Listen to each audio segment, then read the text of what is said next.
그룹 빅뱅 출신의 가수 지드래곤 씨가 마약 투약 혐의를 받는 가운데 그의 누나가 공개적으로 분노를 표출했습니다.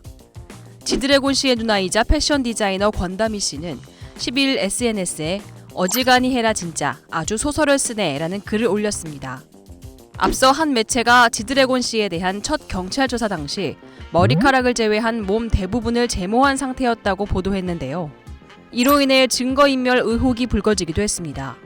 그러자 지드래곤 씨 측은 온몸을 제모했다는 보도는 허위 사실이라며 제모는 평소에도 해왔고 입건 사실이 보도된 이후 제모를 하지 않았다고 반박했습니다. 이후 권 씨가 해당 글을 올리며 일각에서는 공개적인 분노 표출이 섣불렀다는 지적이 나왔는데요. 일부 누리꾼들은 사건이 완전히 결론 지어지기 전에 개인적인 감정을 드러낸 것은 미성숙한 행동이었다고 비판했습니다. 방탄소년단 등 K-팝 그룹의 2024 그래미 어워즈 노미네이트가 불발된 가운데 외신들도 의외라는 반응을 보였습니다. 미국 레코딩 아카데미는 11일 제66회 그래미 어워즈 후보를 발표했는데요. 방탄소년단, 뉴진스, 피프티피프티 등 K그룹의 후보 등극이 예측됐으나 명단에 오르지 못했습니다. 이와 관련해 USA 투데이는 그래미 어워즈는 명백한 경쟁자 몇몇을 간과했다면서 K-팝은 세계에서 가장 성공적인 장르 중 하나인데 그래미 투표자들은 이를 놓쳤다고 지적했습니다. 또 방탄소년단 외에도 세븐틴, 뉴진스 등의 앨범이 비평가들의 호평을 받고 상업적으로 성공했다면서 그래미가 K-팝 전문 분야를 추가해야 할 것이라고도 했습니다. 마약 투약 의혹을 받는 그룹 빅뱅 출신 가수 지드래곤 씨가 결백을 주장하며 자신에 대해 언급했다고 전해진 유흥업소 여실장 A씨와는 아무런 관계가 아니라고 강조했습니다. 지드래곤 씨는 13일 한 매체와의 인터뷰에서 마약을 투약했느냐는 질문에 하지 않았다고 답했습니다. 정밀검사 결과에 대해서도 당연히 음성이 나와야 한다. 마약을 투약한 적도 누군가에게 주고받은 적도 없다. 만약 몸에서 성분이 검출되면 그게 더 이상할 것이라고 말했습니다. 앞서 지드래곤 씨가 입건된 배경에는 유흥업소 여실장 A씨의 진술이 있었다는 내용이 공개된 바 있는데요. 지드래곤 씨는 A씨에 대해 아무 관계가 아니다. 그분의 행동이 이상한 걸로 보여진다고 주장했습니다. 마약 공급 의사에 대해서도 누군지도 모르고 오히려 알고 싶은 생각이 든다고 말했습니다. 일본에서 37살 개그맨과 19살 배우의 결혼 소식이 전해지자 그루밍 범죄라는 비판의 목소리가 나왔습니다. 최근 일본 현지 매체들에 따르면 인기 개그맨 이와이 유키와 배우 오쿠모리 사츠키가 결혼을 발표했는데요. 무려 18살 차이가 나는 이들은 올해 초부터 교제를 시작했습니다. 두 사람은 오쿠모리가 13살일 때 어린이 TV 프로그램에 공동 출연하며 처음 만난 것으로 알려졌는데요. 이에 일본 누리꾼들은 13살에 처음 만난 여자애를 연애 대상으로 볼 수 있다는 게 가능한가라며 그루밍 아니냐, 롤리타 콤플렉스라고 지적했습니다. 이후 논란을 의식한 이와이는 자신이 진행하는 라디오에서 결혼에 대해 자세히 설명하겠다고 예고했습니다.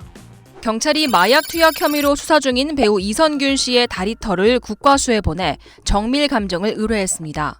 그러나 이마저 감정 불가 판단이 나오면서 물증 확보는 또다시 실패로 돌아갔습니다.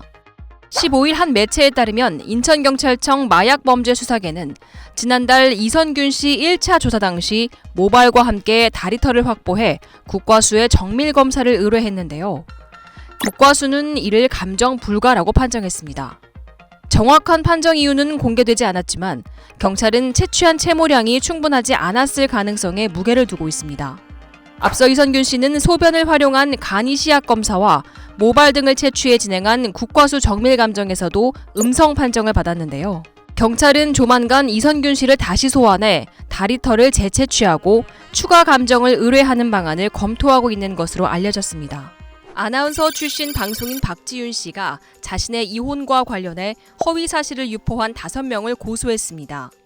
15일 서울 마포경찰서에 따르면 박지윤 씨 측은 전날 허위사실 적시에 의한 명예훼손 혐의로 불상의 피의자 5명을 고소했는데요.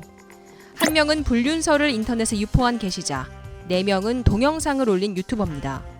최근 박지윤 씨는 최동석 전 아나운서와 이혼을 발표한 이후 여러 악성 루머에 시달려왔는데요. 과거 최 전 아나운서가 SNS상에 작성한 일부 게시물 등으로 이혼 귀책 사유가 박 씨에게 있는 것이 아니냐는 억측이 퍼진 바 있습니다. 이에 박 씨는 13일 소속사를 통해 허위 사실 유포자들에 대해 합의나 선처 없이 강경한 법적 대응을 하겠다고 밝히기도 했습니다. 한편 두 사람은 지난달 30일 법무법인을 통해 제주지방법원에 이혼 조정을 접수했습니다.